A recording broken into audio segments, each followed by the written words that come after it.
Direct Connection is made by MPT to serve all of our diverse communities and is made possible by the generous support of our members. Thank you. Live from Maryland Public Television, this is Direct Connection with Jeff Salkin. Hi, everybody. Thanks for tuning in for Direct Connection. Coming up tonight, how medical researchers are using 3D printing technology. But first, we get answers to your questions about the second crash of a brand new 737 MAX jetliner. Is there reason for concern? Joining us tonight is Roger Cox, retired senior air safety investigator for the NTSB. Mr. Cox, thank you for being with us. Just a word to start on your career. You flew 737s, Boeing planes, Airbus planes. Yeah, that's right. I had a full career, 38 years as an airline pilot, and then I was fortunate enough to get to work at the NTSB for 10 years. It was a privilege to work there, and right now I'm an adjunct professor at the Community College of Baltimore County in the Aviation Safety Department. It's a good department, and I'd like to, say to anybody who's interested, definitely contact the department. You can learn a lot. Well, we appreciate your time tonight. So, based on your experience at the NTSB, which is not known for jumping to conclusions, yet you have a situation where there's some urgency. How is that balanced? In every investigation, it seems that there's a lot of pressure from the outside to get an immediate answer to what caused the accident. But investigations are a slow process. They're a deliberate process. They take a lot of time. So, the investigators need time to work, and they need to get those recorders and make sure they know exactly what happened before they start making statements. So what we've all heard in this situation with this newest model of the venerable 737 plane is that it has a feature where the computer at times can intervene to push the nose of the plane down. Why is that a thing? In layman's terms, if you can, what's the rationale for it? Well, when the airplanes get to a very high pitch attitude or an extreme attitude in a very unusual situations, sometimes it helps to have a little nose down input from the auto flight system. And that's perfectly okay. Airbus does it. Some of the other airplanes do it as part of their auto flight system. So this is only supposed to happen on rare occasions when the airplane is in a very low speed, high thrust situation, typically after takeoff. And it was developed just for that situation because the MAX has a slightly different configuration than its preceding airplane, the 800. The engines are mounted a little bit more forward and a little bit higher, and that creates a tendency for the airplane to pitch up a little bit more than the previous airplane. And part of the issue we understood after the crash near Indonesia was that pilots maybe hadn't been fully briefed on the new system. Is that what you understand? Yes. Boeing made the change and didn't really explain it in their flight crew operating manual. So pilots around the world flying the new MAX did not know that this particular feature had been put into the airplane. And that's created quite a bit of controversy on the part of pilots because pilots don't like to fly airplanes that don't have a full knowledge of how they work. But now, of course, everybody's heard about this. I'm sure everybody in the industry has. So is it possible that the same thing happened twice? Well, that's the speculation that's out there, and I think we shouldn't be getting ahead of ourselves too far because we don't know that the MCAS activated at this point. The profile of the flight seems to be somewhat similar to the Lion Air accident that took place back in October. It is after takeoff, and there were some up and down pitch actions of the airplane. But the airplane also accelerated to a very, very high speed at a very, very low altitude. And that is a highly unusual profile. So we really need to know more about what happened before we jump to conclusions that the MCAS was involved. Let me remind our viewers, if you have a question about aviation in general, this plane in particular, give us a call. We'll have the number up on the screen. You can also email your questions. The email address is livequestions@mpt.org. So, Roger, to put your captain's hat back on, if you were flying a 737 MAX today, and we know they make up a significant part of the Southwest Airlines fleet, how comfortable would you be with that? I'd be 100% comfortable. You know, the 737 is a great airplane. It's well built. And the solution to pitch problems, such as encountered by the Lion Air crew we know, is very obvious. You turn off the automatic pitch control, electrical pitch trim, and trim it manually.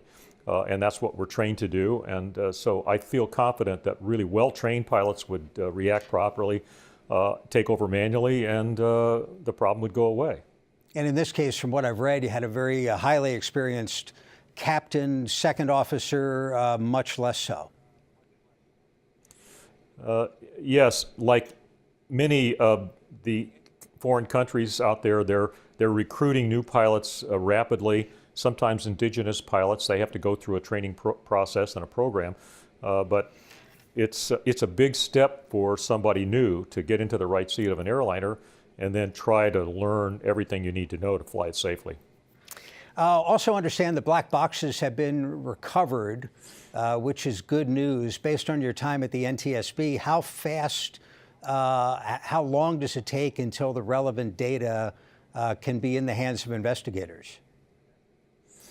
Well, if it's a domestic accident here in the U.S., we'll fly them right back to Washington, and we can get in there and we have the information within, 12 hours. But, it depends on what lab they're going to, and I don't know what lab the Ethiopians are going to use. I do know that we sent some people there, and I know that we've often helped foreign operators and foreign countries. So I think if they want to use our lab, I think our lab's the best in the world, and I hope they do use it. But it's not a matter of just hooking it up to any laptop. It needs to be in a lab situation.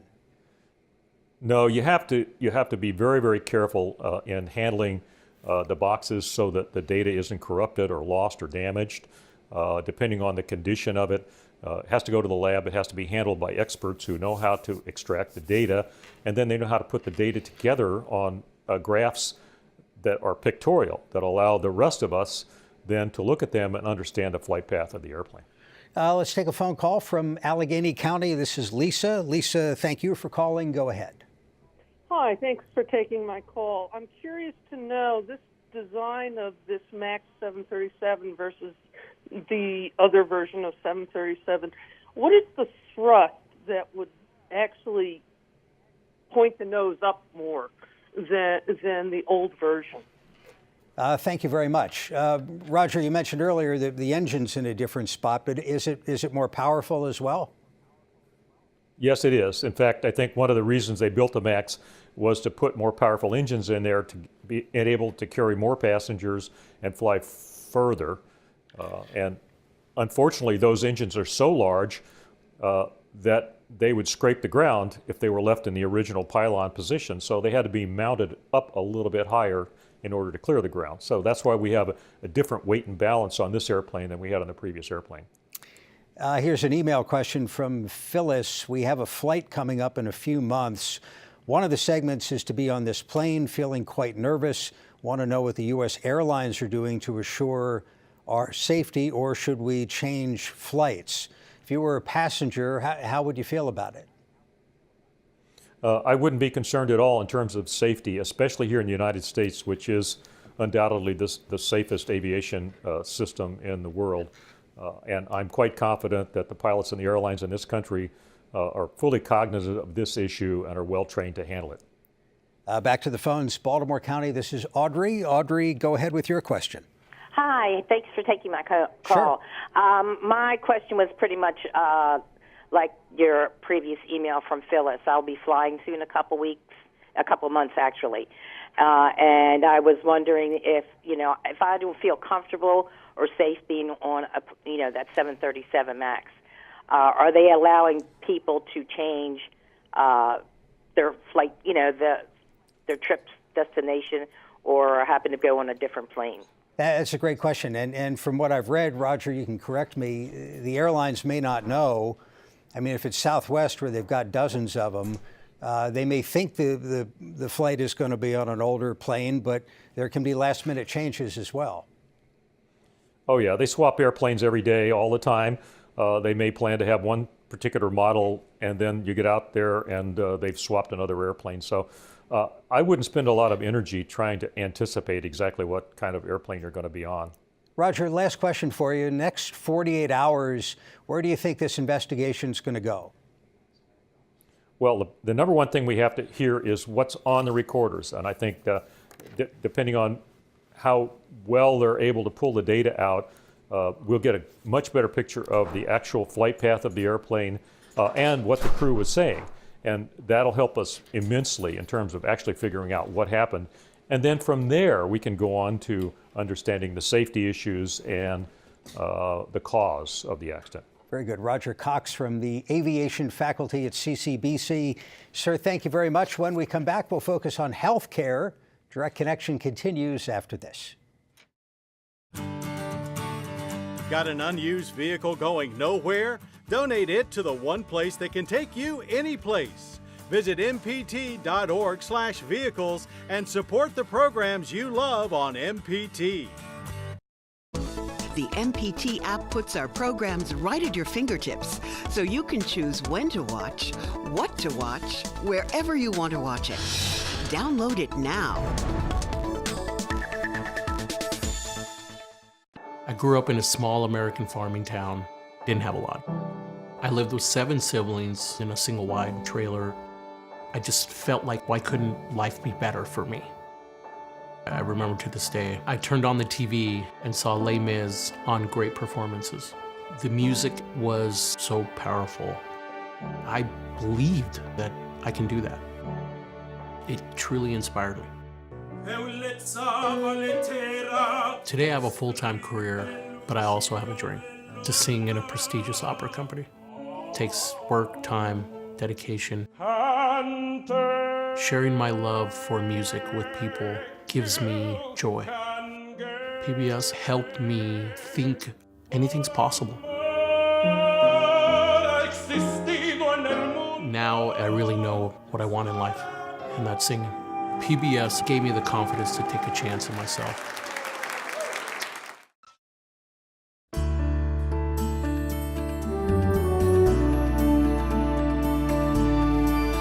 Studio for this week's Your Health segment is Dr. Jeffrey Hirsch, Assistant Professor of Diagnostic Radiology and Nuclear Medicine at the University of Maryland School of Medicine and Chief of Community Radiology at the University of Maryland Medical Center. Doctor, thank you for being with us. Thank you for having me. We're going to talk about 3D printing and how it's being used now in medicine. To start with, explain the technology. What is 3D printing? 3D printing is a way to take medical imaging and produce a tangible model that you can hold and feel and interact with in a whole new way. And you can do it on a customized basis.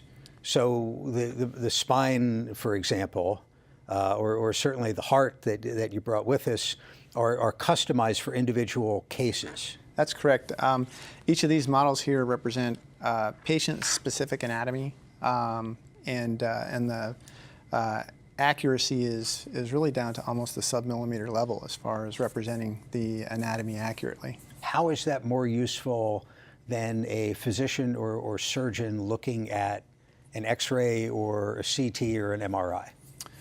Well, the way we view imaging traditionally is on a screen, or basically in a two-dimensional representation, which has been how it's been done up till now. What 3D printing allows us to is to take that anatomy and represent it in a whole new way that you can touch and feel.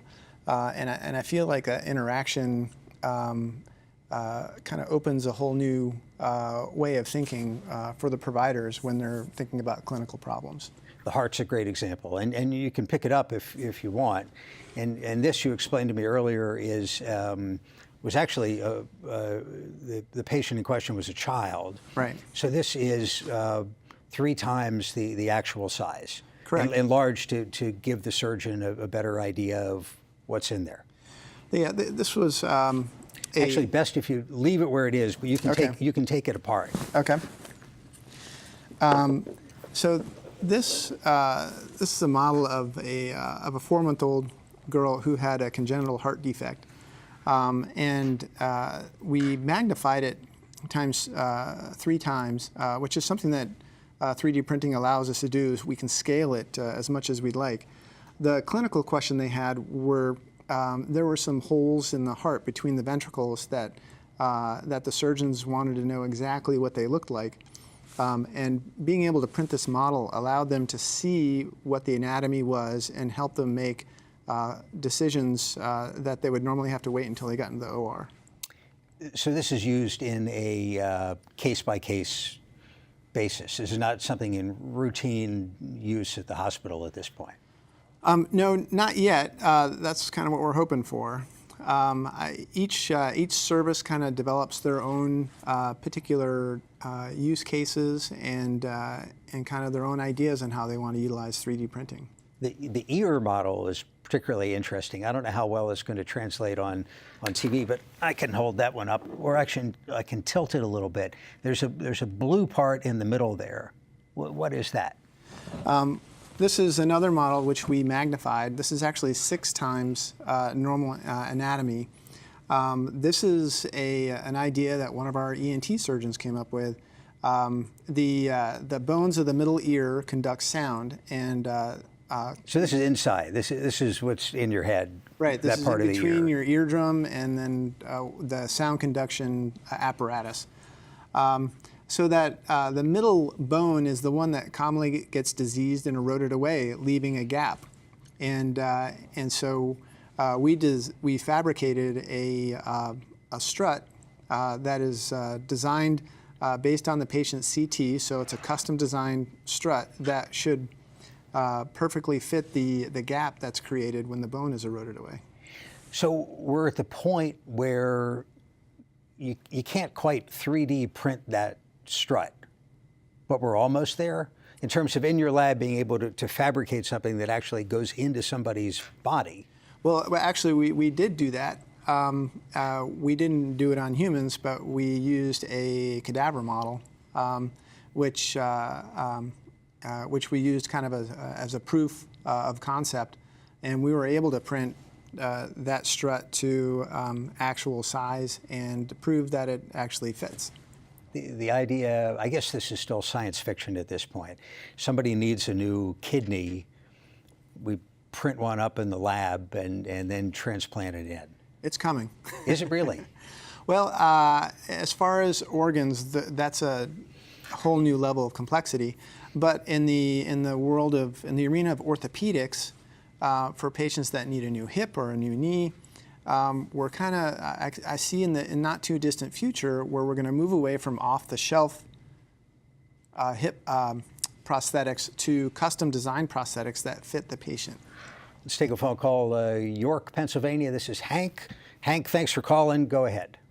Certainly. I am a nurse in a neuroendovascular radiology suite, and we treat blood vessel abnormalities in the brain. And I was wondering if this 3D printing technology could be applied to reproduce blood vessel abnormalities within the brain. Great question. Thanks for the call. Yeah, and that's a great use case too. The ability to 3D print vascular anatomy is actually one of the easier things to do because you can image that very easily, and there are centers that are making simulation models printed on 3D printers that mimic vascular anatomies, and vascular surgeons are using those in a fluoro lab or a fluoro suite like you work in to practice deploying stents in the patient's anatomy using custom designed stents.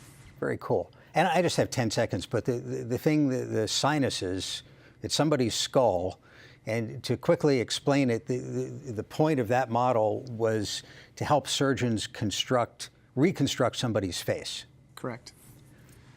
This was a patient who had a fracture and the bones were displaced. And so on the computer, we moved the bones back into anatomic position and then printed it out. Amazing stuff. Dr. Jeffrey Hirsch, University of Maryland, thanks for the time. Thank you for watching Direct Connection, and have a good night.